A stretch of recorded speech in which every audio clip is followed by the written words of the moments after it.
Good morning विद्यार्थी मित्रों। आज हमारा 11वां लेक्चर है। 10वें लेक्चर में मैंने आपको ईदगाह कहानी के लेखक प्रेमचंद के बारे में कहा और ईदगाह के जो नए शब्द थे हमारे लिए और शब्द के बारे में मैंने आपको कहा। और आज मैं आपको ईदगाह कहानी जो है वो समझाने जा रही हूँ। तो आपका जो पाठ्य पुस्तक है उसको आप साथ में रख कर बैठिए और पाठ्य पुस्तक ओपन कर रखिए। उसमें 8वें पेज के ऊपर ईदगाह कहानी है और मैंने यहाँ ईदगाह कहानी के कई मुद्दे लिखे हैं और वो मुद्दे इसीलिए लिखे हैं ताकि आप मुद्दे को याद करके पूरी की पूरी कहानी याद कर सकते हो। कहानी को याद करने का यानी कि याद रखने का आसान तरीका यह है कि आप उसके मेन जो टॉपिक है, मेन मुद्दे जो है, जो महत्वपूर्ण मुद्दे हैं उसको याद रख ले ताकि आप कहानी को पूरी की पूरी याद कर सकते हो। कहानी पूरी याद रखने का हमारे लिए ये मायना है कि हम इसमें से कोई प्रश्न जो है वो परीक्षा में जो प्रश्न पूछे जाते हैं वो कहानी में के अंदर से ही पूछे जाते हैं। आजकल हमें रेडीमेड मटेरियल मिल रहा है। हमारे समय में जब मैं 8वीं कक्षा में पढ़ती थी तब स्वाध्याय पोथी भी नहीं थी, कोई नोटबुक भी नहीं थी और हमारे पास ऐसे पैसे नहीं थे, इतने पैसे नहीं थे कि हम नवनीत लेकर पढ़ाई कर सके। तो पूरी की पूरी कहानी ही याद रखनी पड़ती थी। तो आपके लिए ये आसान तरीका है कि आप इस मुद्दे को याद रख लो ताकि आपको पूरी कहानी याद रह जाए। साहित्य का बहुत अच्छा कोई पॉइंट है तो वो है कहानी। कहानी एकदम शॉर्ट फॉर्म में होती है और उसका जो हृदय स्पर्शी भावार्थ जो है, उसका जो भाव है कहानी का, जो दूसरे को कोई ना कोई मैसेज दे जाता है। जैसे कि हम कोई पिक्चर देखते हैं तो वो कहानी ही है, उसमें से हमें कोई ना कोई नया मैसेज मिलता है। तो एक समय था, एक ज़माना था, उस वक्त हम कहानी की बुक जो है वो पढ़ते रहते थे और उससे हमें क्या फ़ायदा होता था कि हम अपने आप में एकाग्र हो जाते थे, हम विवरिंग नहीं होते थे। आजकल हम टेलीविज़न या कोई मीडिया में कोई चीज़ देखते हैं तो हम विवरिंग हो जाते हैं, हमारा माइंड बंद हो जाता है, खुलने की बजाय वो बंद हो जाता है। पर कहानी यानी कहानी ही नहीं, कोई भी पुस्तक पढ़ने से हमें क्या फ़ायदा होता था? तो कि कोई पुस्तक हम पढ़ते थे तो हम अपने आप में एकाग्र हो जाते थे, उस पुस्तक के एक एक शब्द के साथ हम जुट जाते थे और उस शब्द में हम रसात्मक हो जाते थे और उसमें से हम गद्य में से पद्य उत्पन्न कर सकते थे और पद्य में से गद्य की ओर जा सकते थे। किस तरह से? एक छोटा सा वाक्य है, रसात्मकम वाक्यम काव्य। एक रसपूर्वक जो वाक्य होता है वो उसको हम काव्य कहते हैं। पर कोई पुस्तक जब हम पढ़ते हैं तो उस पुस्तक के साथ हम एकाग्र हो जाते हैं, एक हो जाते हैं। हम पिक्चर देखते हैं या कोई टेलीविज़न का कोई शो देखते हैं तो हम उसमें इतने एकाग्र नहीं हो सकते हैं जितने हम पुस्तक के साथ हो जाते हैं। पर मैं यहाँ आपको एक एक मुद्दे जो है, आज मेरे हाथ में आपने पहली बार बुक देखी है वो इसीलिए है कि मैं आपको एक एक शब्द से परिचित करा सकूं। कहानी का जो शब्द है उस एक एक शब्द से मैं आपको परिचित करा सकूं। ईदगाह कहानी इतनी, एक छोटे से बालक, आज के बालक, आज के ज़माने के बालक और वो ज़माने के बालक जब हम छोटे थे, हमसे भी बड़े लोग जब छोटे थे उस समय के जो बालक थे उसमें काफ़ी अंतर आपको देखने को मिलेगा, काफ़ी फ़र्क आपको देखने को मिलेगा। एक जो ईदगाह कहानी का जो हामिद है वो और आज का जो बालक है वो किस तरह से सोचता है, वो बड़ों का किस तरह से सम्मान करता है, वो बड़ों के प्रति उसका किस तरह से भाव जुट जाता है। मैं ये नहीं कहती हूँ कि सब बालक बुरे होते हैं, मैं ये भी नहीं कहती कि बालक बुरे होते हैं। मैं तो ये कहती हूँ कि बालक से हम काफ़ी कुछ सीख सकते हैं। बालक को बुरा बनाने वाला समाज होता है। बालक जो है, ગુજરાતીમાં એ કહેવાય કે બાળક કોરી પાટી હોય છે, એમાં આપણે જે લખવું હોય ને લખી શકાય, બાળકની અંદર જે લખવું હોય લખી શકાય। पर आज की माँ क्या कहती है कि तेरी आंटी ऐसी है, तेरी मौसी ऐसी है, तेरा बड़ा भाई ऐसा है, तुझे इसके साथ इस तरह से पेश आना है। यानी कि बच्चे को विवरिंग करने वाले अपने ही परिवार के लोग होते हैं। बच्चा परिवार में रहकर ही सब कुछ सीखता है। जिस तरह से एक पेड़ और जहाँ पेड़ खड़ा होता है उसके आसपास के छोटे पौधे जो है ना वो बड़े पेड़ से ही कुछ न कुछ सीख लेते हैं। इसी तरह छोटे छोटे जो हम पौधे हैं वो बड़े बुजुर्ग के पास से कुछ ना कुछ सीखते हैं। तो मेरा कहने का मतलब ये है कि इस कहानी के अंदर जो भाव है, एक बच्चे का जो भाव है, जिसके माँ बाप नहीं है, जो अपनी अमीना दादी अम्मा के पास बड़ा होता है, उसके बारे में इस कहानी में प्रेमचंद ने कहा है। वास्तव में तो प्रेमचंद सामाजिक लेखक थे। प्रेमचंद ने समाज के बारे में इतना लिखा है कि उसने एक समाज का एक जो हिस्सा है, जो बुरा हिस्सा है, कफन कहानी में कहा है कि पुरुष और स्त्री का जो एक कनेक्शन है उसके बारे में कहा गया है। बड़े भाई में भी प्रेमचंद ने काफ़ी कुछ मैसेज हमने समाज के तौर पर, सामाजिक तौर पर, एक दो पहलू होते हैं एक सिक्के के, इसी तरह हमारे जीवन के दो पहलू है, एक आध्यात्मिक पहलू, एक सांसारिक पहलू। तो इस कहानी के अंदर जो सांसारिक पहलू है उसके बारे में कहा गया है कि हम संसार में है तो किस तरह से हमें हमारा जो व्यवहार है, हमारा जो बर्ताव है वो अपनों के प्रति या गैरों के प्रति रखना चाहिए, उसके बारे में कहा गया। आध्यात्मिक एक यहाँ हम पृथ्वी के ऊपर है तो एक आध्यात्मिक पहलू भी है, उसमें हमें किस तरह से जीना है वो साहित्यकार हमें बताता है। तो यहाँ प्रेमचंद ने हमें सांसारिक पहलू के बारे में कहा है और उसके कई मुद्दे हैं। तो पहला मुद्दा है ईदगाह जाने की तैयारी। मैं इस पुस्तक में से आपको एक एक शब्द के बारे में कहूँगी और पहला जो मुद्दा है उसको आपके सामने रखती हूँ। कहता है कि रमजान के पूरे 30 रोजे के बाद आज ईद आई है। कोई भी त्यौहार हो, ईद का हो, सातम आठम का हो या कोई भी त्यौहार हो, त्यौहार के प्रति लगाव बड़ों से ज़्यादा बच्चों का होता है। क्योंकि मैंने अभी ही कहा कि बाળકો परिपाटी હોય છે, बच्चों का इसीलिए कि उसमें कोई नेगेटिव नकारात्मक भाव नहीं होता है। जो चीज़ उसके सामने हम रखते हैं वो जैसी है वैसी वो स्वीकार कर लेता है।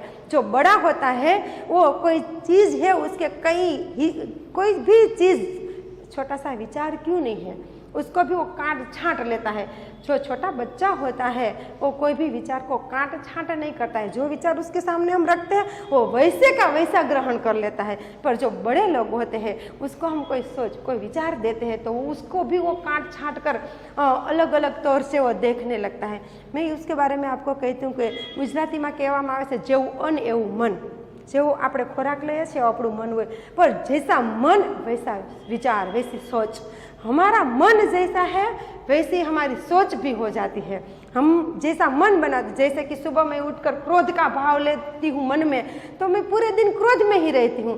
जैसे कि मैं सुबह उठकर आनंद से भर जाऊंगी तो पूरे दिन आनंद में ही रहूंगी। यानी जैसा मन वैसा विचार, विचार यानी सोच। हमारा मन ही हम अच्छी तरीके से हम मन को ही प्रैक्टिकल बना देंगे तो कभी हम कोई बुरा काम नहीं कर सकेंगे। यहाँ बहुत बढ़िया ईदगाह कहानी की शुरुआत प्रेमचंद ने अपने मन से एक सुंदर दृश्य के द्वारा की है कि रमजान के पूरे 30 रोजे के बाद आज ईद आई है और कितना मनोहर, कितना सुहावना। सुहावना यानी रमणीय। यानी कि प्रेमचंद कहते हैं कि बच्चे के मन में कोई भी त्यौहार होता है तो त्यौहार का जो सुबह होती है पूरी रात, जैसे कि हमें बहार गाम जाना है, गुजराती में એવું કહેવાય કે આપણે સવારે બહાર ગામ જવું હોય તો આખી રાત નીંદર ના આવે। એવી જ રીતના કોઈ સવારમાં નવો તહેવાર આવવાનો હોય, त्यौहार આવવાનો હોય તો પણ આપણે આખી રાત જાગીએ કે હું સવારમાં ઉઠીને શું કરીશ, કેવી રીતના તૈયાર થાઈશ, કોની સાથે જઈશ। खूब उत्साह, खूब आनंद, कोई क्रोध नहीं, कशु ज नहीं। यहाँ कितने मनोहर, कितना सुहाना प्रभात। आज का सूर्य देखो कितना प्यारा, कितना शीतल, मानो संसार को ईद की बधाई दे रहा है।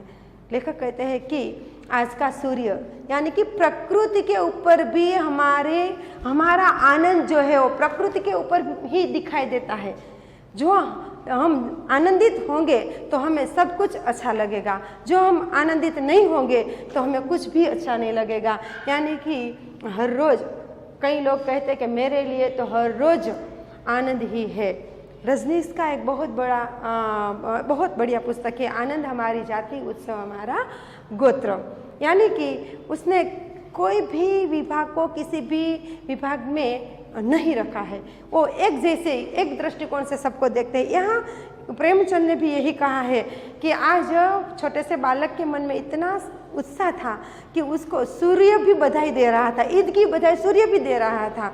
जिस तरह से बच्चों को बधाई देने के लिए बड़ों की ज़रूरत नहीं, छोटे से पौधे से भी वो कुछ न कुछ सीख लेता है। और पहले जाकर वो उससे पूछता है, नहीं कि बड़ों से पूछता है। वो छोटा बच्चा जो होता है वो इतना सहज होता है कि उसके घर में जो पौधे लगे होते हैं, उसके घर में जो बिल्ली होती है, उसके घर में जो कौवा होता है, तो उसके साथ उसका व्यवहार ऐसा ही होगा जैसा अपने पेरेंट्स के साथ होगा। तो वो सहज बच्चे कैसे हैं, तो कि वो सहज है। गांव में कितनी हलचल है, त्योहार की वजह से आज गांव में बहुत हलचल है। हर रोज जो गांव होता है वैसा आज गांव उसकी दृष्टि में नहीं है, वैसा गांव आज उसको नहीं दिखाई दे रहा है। ईदगाह जाने की तैयारी हो रही है और सब बच्चे बड़े बुजुर्ग सब क्या कर रहे हैं, तो कि ईदगाह जाने की तैयारी कर रहे हैं। किसी के कुर्ते में बटन नहीं है, पड़ोस के घर में सुई धागे लेने जा रहे हैं, कई लोगों के जूते कड़े हो गए हैं, उसमें मालिश कर रहे हैं। यानी कि एक त्योहार का जो आनंद है वो झलक रहा है। जो पहले के ज़माने में क्या होता था, हर रोज़ नए कपड़े पहनने को नहीं मिलते थे। त्योहार हो या घर में कोई शादी वादी हो तो ही नए कपड़े पहनने मिलते थे। इसीलिए यहाँ ईद का जो त्योहार है वो उसके लिए कोई नए कपड़े जो है, कोई नए जूते जो है वो पहनने का जो आनंद है, कभी जो चीज़ हमने नहीं देखी है और पहली बार जिस चीज़ को हम देखते हैं ना तो हमें आनंद से भर देती है। तो उस समय उस टाइम जब मैं छोटी थी तब की बात करूँ तो कोई नया त्योहार आता था तो ही हमें कपड़े नए मिलते थे, वरना जो कपड़े थे वही कपड़े हम पहन लेते थे। हमारे लिए कोई नई बात नहीं होती थी। आज के बच्चे, मेरे ही बच्चे, हर रोज़ नई नई चीज़ की डिमांड करते हैं और हम थे तो डिमांड की तो हमें डिमांड क्या है वही हमें पता नहीं था, मांग क्या है वही हमें पता नहीं था। आज का बच्चा अपने रिजल्ट को भी अपने पिता से बेच देता है और इसके बदले में वो कुछ मांगता है कि मैं फर्स्ट क्लास पास हो जाऊँ तो मुझे साइकिल देना वगैरह वगैरह वगैरह। तो माइंड वो हमारी सोच उस वक्त नहीं थी जो आज है, क्योंकि आज पूरा मीडिया का युग है। हम मीडिया की वजह से तेज़ दौड़ रहे हैं, तेज़ भाग रहे हैं और तेज़ डिप्रेशन में भी आ जाते हैं। पर पहले के ज़माने में हमारे पास ये टेलीविज़न वगैरह नहीं था तो हम अपने आप से जी रहे थे, अपने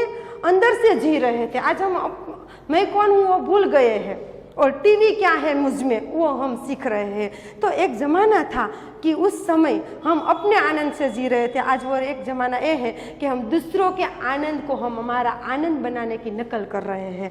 तो ये ऐसी कहानियाँ जो है ना वो हमें काफ़ी मैसेज दे जाती है, काफ़ी कुछ सिखा जाती है। और ज़िंदगी में मुझे याद है कि कई कहानियाँ ऐसी मैंने पढ़ी थी मेरी लाइफ के अंदर कि जिसमें से मैंने सीखा है, मेरे जीवन को बनाया है। काफ़ी ऐसा साहित्य मैंने पढ़ा था। मैं गांव में रहने वाली ऐसी लड़की थी कि मैंने कभी टेलीविज़न नहीं देखा था, मैंने कभी मोबाइल क्या है वो नहीं देखा था। मेरी शादी हो जाने के बाद 3 साल बाद मोबाइल क्या है ना वो मुझे मालूम था। और मेरी सगाई 5 साल रही तब तक मुझे ये भी पता नहीं था कि मोबाइल से किस तरह से बात की जाती है।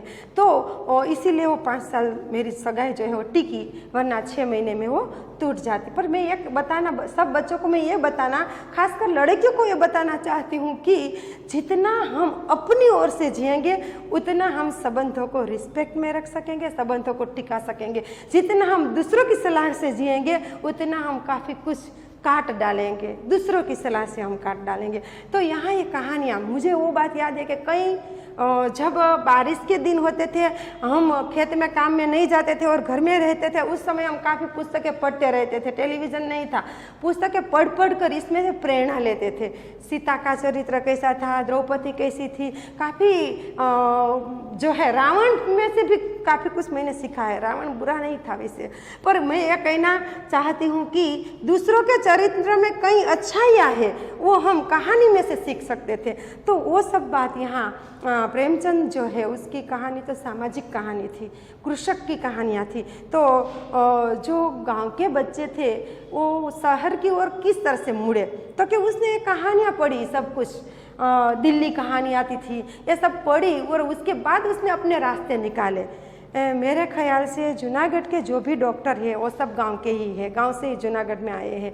पर उसने रास्ता कहाँ से निकाला, तो साहित्य से निकाला। आगे बढ़ने का रास्ता हम साहित्य में से ही निकाल सकते हैं। विज्ञान हमें कोई रास्ता नहीं बता सकता। विज्ञान हमें अपने आप में किस तरह से प्रयोगात्मक बन सके वो सिखा सकता है, रास्ता नहीं दिखा सकता। साहित्य ही हमें रास्ता दिखा सकता है। एक कहेवत है कि જ્યાં ન પહોંચે રવિ ત્યાં પહોંચે કવિ। સૂર્ય જ્યાં નથી પહોંચી શકતો ને ત્યાં કવિ પહોંચી શકે છે, વિજ્ઞાન જ્યાં નથી પહોંચી શકતું ને ત્યાં કવિ પહોંચી શકે છે। जल्दी जल्दी बेलों को साना पानी दे, ईदगाह से लौटते लौटते दोपहर हो जाएगा। 3 कोस पैदल रास्ता, 3 कोस पैदल रास्ता, यानी कि पहले के ज़माने में परिवहन की कोई रिक्शा वगैरह, मोटर कार वगैरह साधन नहीं थे। तब बैलगाड़ी के द्वारा बच्चे तो बैलगाड़ी में ही नहीं बैठते थे, वो तो अपने पाँव से। मुझे याद है, मेरे गांव के बगल में परब धाम है, वहाँ हर साल मेले बीज का मेला लगता था। महीने को भी बीज का मेला परिवहन के साधन से नहीं किया है, पैदल चलकर ही मैं बीज के मेले में जाती थी। मैं 10 या 12 बार बीज के मेले में गई थी, पर पैदल चलकर, और पता ही नहीं चलता था मेरे गांव से कब 15 किलोमीटर का वो रास्ता है वो कट जाता था। इतनी लड़ाइयाँ करते थे बच्चे, हम साथ में खेलते थे और एक दूसरे के कंधे पर हाथ रख कर चलते थे। आज तो आज तो परिस्थिति भी ऐसी है कि किसी को हमें छूना ही नहीं चाहिए, पर पहला कोरोना की वजह से। पर एक समय था कि हम एकजुट होकर एक दूसरे में समाकर रास्ता काट देते थे, और शौक से रात को हम पैदल चलने का और यात्रा करने का भी शौक रखते थे।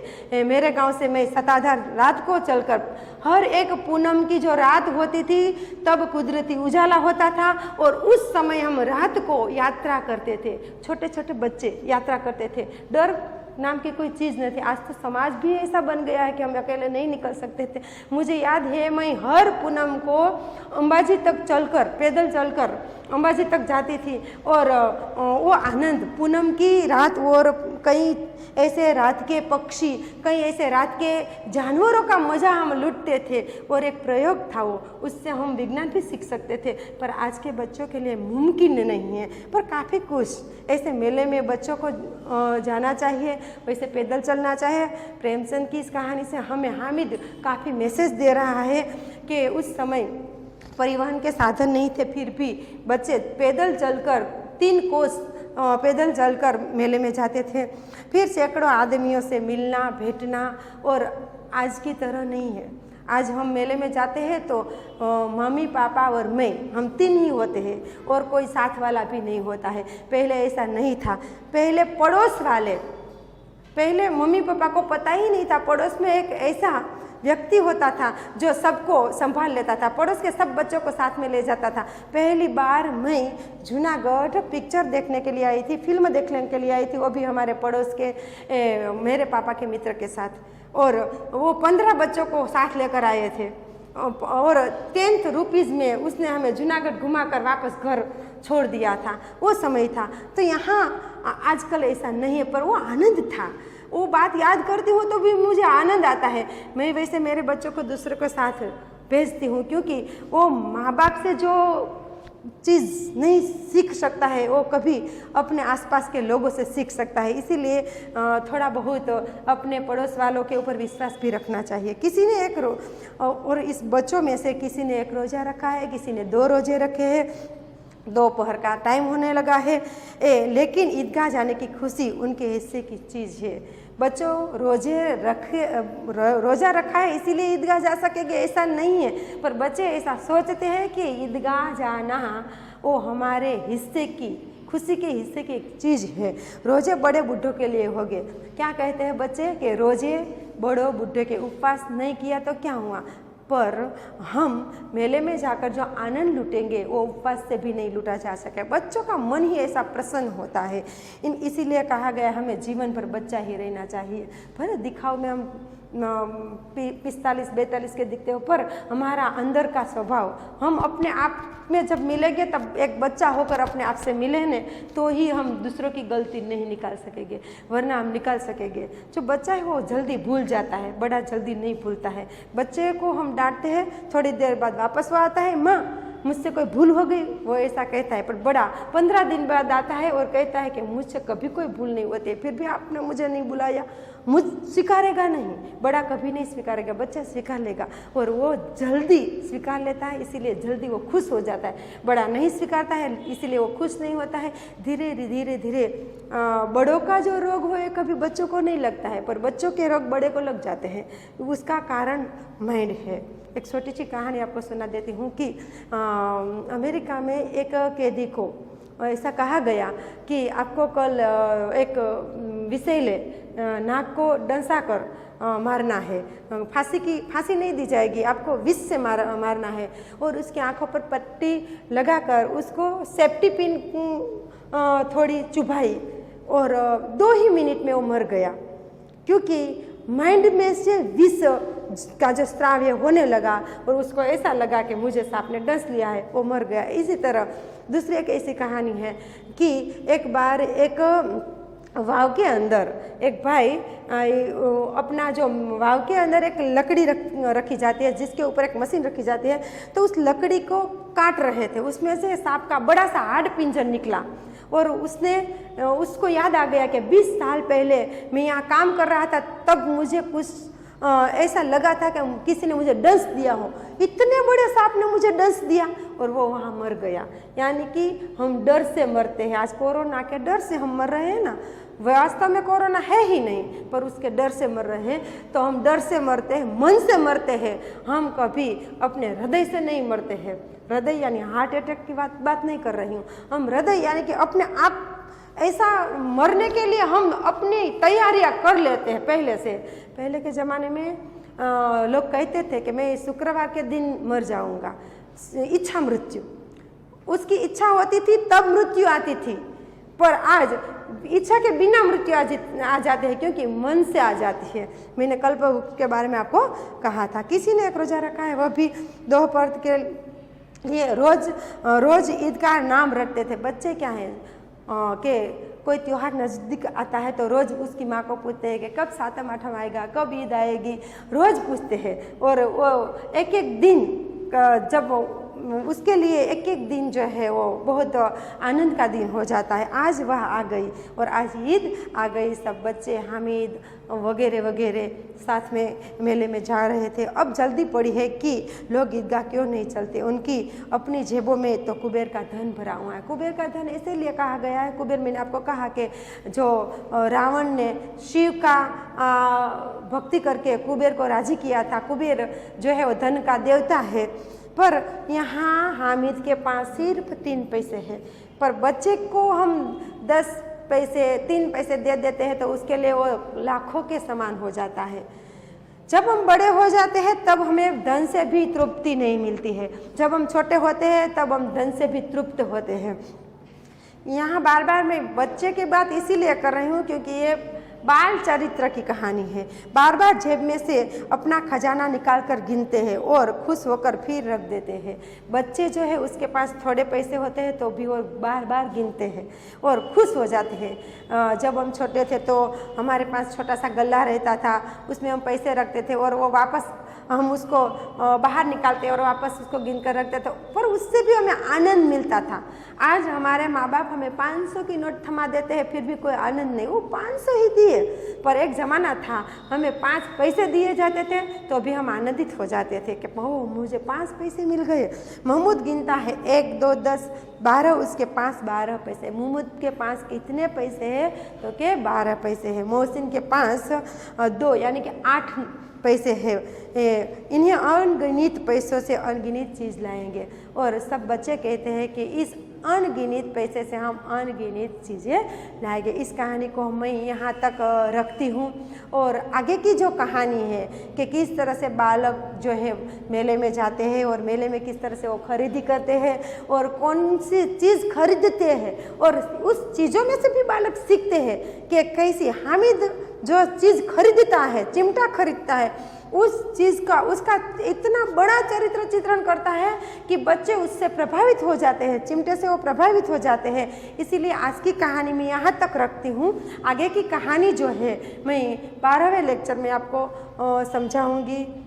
आप घर पर यह कहानी पढ़िए। Thank you.